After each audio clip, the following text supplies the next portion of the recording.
प्रदेश के गुना शहर में पीड़ित किसान परिवार के साथ हुई मारपीट का मामला अब भी गरमाया हुआ है और इस मामले में हुई अब ज्योतिरादित्य सिंधिया की एंट्री। सिंधिया ने पीड़ित परिवार से कहा, मैं हूं ना।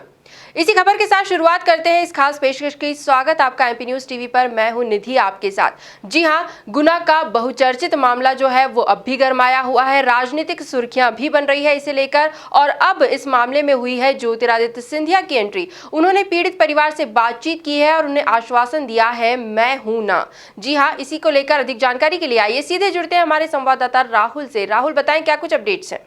देखिए निधि, जिस प्रकार से जो गुना का कांड हुआ है, इसने प्रदेश ही नहीं बल्कि देश भर की सियासत में सवाल खड़ा कर दिया है कि आखिर सरकारें तानाशाही कैसे हो जाती है। यदि न्यायालय मौजूद है तो फिर जो है खाकी ऑन स्पॉट कब से न्याय करने लग गई। और जो बर्बरता दिखाई वो तो मीडिया की सुर्खियों नहीं, सोशल मीडिया पर तमाम लोगों का रोष देखने को मिला। भारतीय जनता पार्टी, कांग्रेस या तमाम जो पार्टियां थी, तमाम जो लोग थे, उन्होंने दलगत राजनीति से परे होकर इस मामले की निंदा की है और दोषियों पर एक्शन की बात की है। अब जब बात आगे बढ़ती है तो शिवराज सिंह सरकार पर भी सवालिया निशान खड़ा होता है कि यदि आप सरकार में हैं तो फिर ये छूट, खुली छूट किसने दी है। जब सरकार घिरते हुए नजर आई तो डैमेज कंट्रोल की कवायदें भी शुरू हो गई।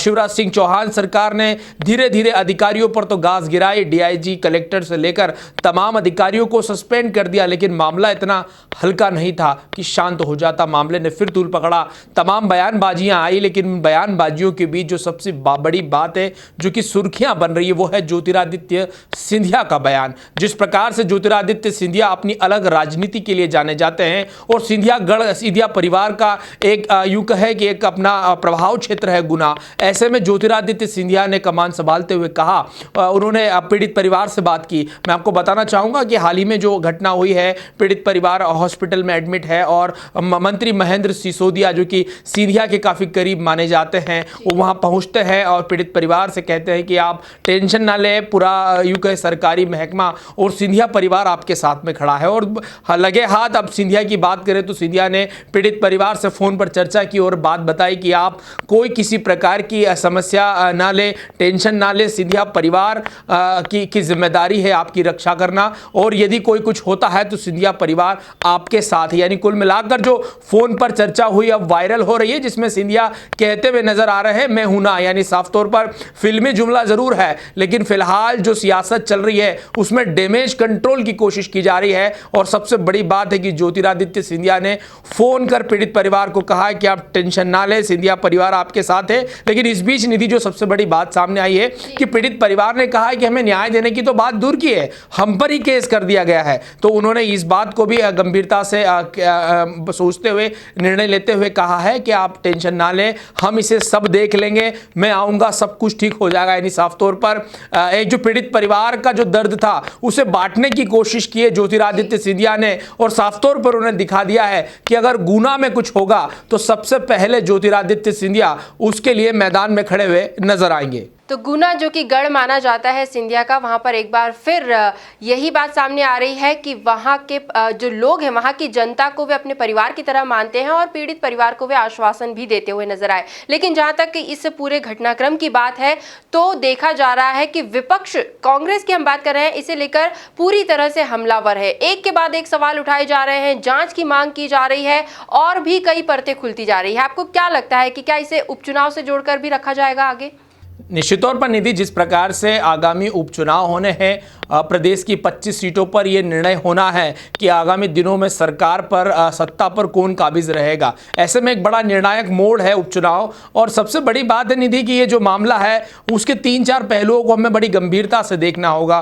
पहला, किसान जो कि यूं कहें कि सरकार को पलटने का दम रखता है। शिवराज सिंह चौहान की 15 साल वाली पुरानी सरकार को उखाड़ कर फेंक दिया था, उसके बाद कांग्रेस आई थी और अब फिर भारतीय जनता पार्टी की सरकार है। तो सबसे बड़ी बात है किसान वहां है, दलित। अब दलित की बात आती है तो जिस प्रकार से ये जो शब्द है वो हमेशा अलग अलग सियासतदार राजनीतिक अपने लाभ के लिए या यूं कहें कि चुनाव जीतने के लिए इस्तेमाल करते हुए आए। ये अलग बात है कि उनकी जो जो जो तकलीफें हैं वो जस की तस बनी हुई है। लेकिन दूसरी बात है, किसान है, दलित है, बर्बरतापूर्ण कार्रवाई है, प्रशासन का जो रवैया है वो भी तानाशाही नजर आया। ये तमाम 2-3 बातें बातें थी। और सबसे बड़ी बात है कि ग्वालियर चंबल में उपचुनाव होना है और सबसे ज़्यादा सीटें यानी 16 सीटों पर निर्णायक चुनाव होना है। तो सबसे बड़ी बात है कि वहाँ अदलित जो वोट बैंक है काफ़ी मात्रा में है और किसान भी है। तो ऐसे में ये मुद्दा अपील करता है और साफ बात है कांग्रेस चाहती है कि इसे जनता के बीच रखा जाए कि ये बर्बरतापूर्ण कार्रवाई शिवराज सिंह चौहान के इशारों पर हुई है, बीजेपी के इशारों पर ही हो, तो इसे चुनाव के दौरान भुनाया जा सके। यानी कुल मिलाकर सबसे बड़ी बात यह है कि बयान तो बहुत सारे आते नहीं थी। देखिए अगर कोई भी काम होता है या कोई भी किसी प्रकार की घटना होती है तो सियासतदार उस पर तैनात खड़े होते हैं कि क्या बोलना है। लेकिन सबसे बड़ी बात है कि चुनाव भी है, रस्म भी है, रिवाज भी है और उपचुनाव भी है। तो जो उपचुनाव है ये मुद्दों की प्रतीक्षा नहीं करता। मुझे लगता है कि भारतीय जनता पार्टी ने या यूं कहे कि खाकी वर्दी ने घर बैठे कांग्रेस को एक बड़ा मुद्दा दे दिया। कांग्रेस इसको लगातार भुनाने की कोशिश कर रही है। इसी को लेकर अब जो है लगातार सियासत हो रही है, वार पलटवार हो रहे हैं, बयानबाजियों पर यूं कहे कि सियासत गरमा रही है। तो कुल मिलाकर इस मामले में ज्योतिरादित्य सिंधिया हालांकि ये कोशिश कर रहे हैं कि डैमेज कंट्रोल किया जाए। बहरहाल ये तो आने वाले उपचुनाव में क्लियर होगा कि जनता क्या सरकार को माफ करेगी या खाकी वालों पर कोई एक्शन लेगी। जी, तो कुल मिलाकर हम कह सकते हैं कि गुना में हुआ ये घटनाक्रम जो है वो अभी भी पूरी तरह से गरमाया हुआ है और इस पर सियासत भी लगातार जारी है। जांच पड़ताल अपनी जगह है, लेकिन फिलहाल मध्य प्रदेश जो उपचुनाव के मुहाने पर खड़ा है, इस तरह की घटनाएं कोई भी निर्णायक मोड़ दे सकती है उपचुनाव को। तो देखना काफी दिलचस्प होगा कि उपचुनाव में भी क्या इसका असर होता है या फिर जांच के बाद सरकार किस तरह के एक्शंस लेती है, उस पर भी सबकी नजर बनी हुई है। फिलहाल राहुल जी बहुत बहुत शुक्रिया इन तमाम जानकारियों के लिए। एमपी न्यूज पर अन्य खबरें लगातार बनी हुई है, आप देखते रहिए एमपी न्यूज। धन्यवाद। एमपी की नब्ज, एमपी का हाल, मध्य प्रदेश की हर खबर एमपी न्यूज टीवी के साथ। लगातार खबरों के लिए सब्सक्राइब करें हमारा YouTube channel MP news TV.